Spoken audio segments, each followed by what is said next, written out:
नमस्कार, I am professor Nitin Patil, design faculty and professional designer from last 25 years. आज का topic है what is design brief. Okay, बहुत बहुत बार हम लोग बोर्ड मीटिंग में ये टर्म यूज़ होता है कि this is the design brief और this is the sales brief. तो design brief in terms of design and design education and design management या डिज़ाइन प्रोफेशन में डिज़ाइन ब्रीफ ये बहुत इंपॉर्टेंट फीचर्स होता है। तो will try to understand what is brief. तो अगर आप कोई प्रोडक्ट बना रहे या कोई प्रोसेस बना रहे या कोई कल्चर बना रहे, फॉर एग्जांपल अगर कोई रिसर्च सेंटर के लिए मुझे ऐसा एक कल्चर डेवलप करना है which is suitable for their R&D department as well as for the production unit, तो उसके लिए हमें एक साइंटिफिक कल्चर डेवलप करना पड़ेगा जहाँ पे उनके साइंटिस्ट, उनके मैनेजर, उनके प्रोडक्ट एक साथ जुड़ के एक अच्छा कल्चर डेवलप हो सके। तो अगर ये ब्रीफ अगर हमें किसी को देना है, कोई एजेंसी को देना है या कोई डिज़ाइन स्टूडियो को देना है, तो हम लोग बोल सकते हैं कि हमें एक ऐसी फैक्ट्री डेवलप करने जहाँ पे हमारे कुछ एम्प्लॉयज़ हाई एंड से जो PhD होल्डर्स है, हमारे कुछ एम्प्लॉयज़ है कि जो लेमैन है, जो 12th पास है या केमिस्ट्री वाले हैं, बाकी जो कुछ लोग हैं जो मार्केटिंग के बंदे हैं, HR के लोग हैं। तो ये सबके लिए हमें एक अच्छा कल्चर डेवलप करना, अच्छा एनवायरनमेंट करना है। तो अगर if I say in this language it's very difficult to communicate with a design consultancy या जो भी स्टूडियो, उनके साथ आपकी जो सोच जो है ना वो कम्युनिकेट करने के लिए कहीं ना कहीं 100% कम्युनिकेट नहीं होगी। और फिर वो जितना अगर आप 100% देना चाहते लेकिन ही कैन अंडरस्टैंड 20 to 30%, और उसके बाद वो बनाएगा 5% और जो बनेगा वो 1-2%। तो आपने जो सोचा है, आपका जो विजन है, आपका जो एक थॉट प्रोसेस है, वो अल्टीमेटली 2 to 5% तक वो डिलीवर हो जाते हैं। तो इसके लिए ब्रीफिंग बहुत इंपॉर्टेंट है।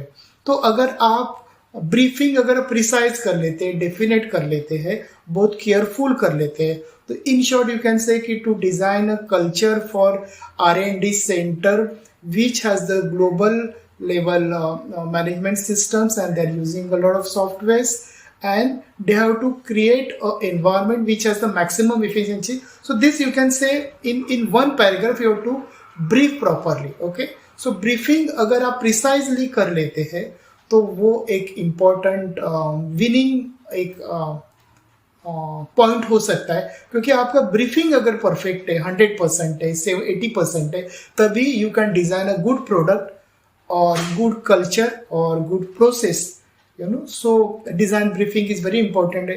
इसके लिए आपको काम ही करना पड़ेगा कि आपको एग्जैक्टली क्या करना है, कितने प्रॉब्लम सॉल्व करने हैं, कितने फ्रेम में करने हैं, एक्सेट्रा। तो जो भी आपका ब्रीफिंग है, अगर आप ब्रीफिंग प्रॉपर करेंगे तो आपकी सक्सेस रेशियो और बढ़ जाता है।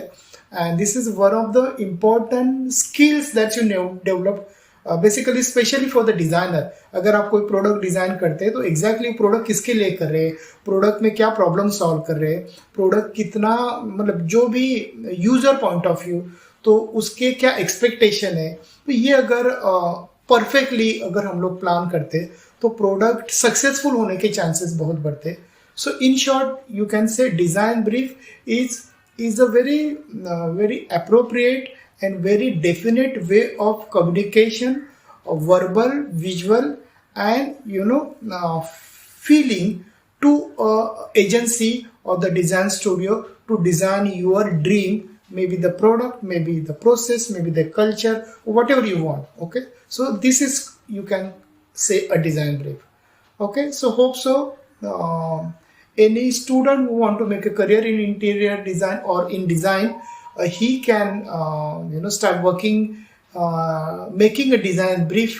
और बहुत से कंट्रीज में फर्स्ट स्टैंडर्ड, सेकंड स्टैंडर्ड में ही ब्रीफिंग बहुत प्रिसाइज हो जाती है। हमारे यहाँ पे 12th के बाद हम लोग ब्रीफिंग के ऊपर काम करना चालू कर लेते।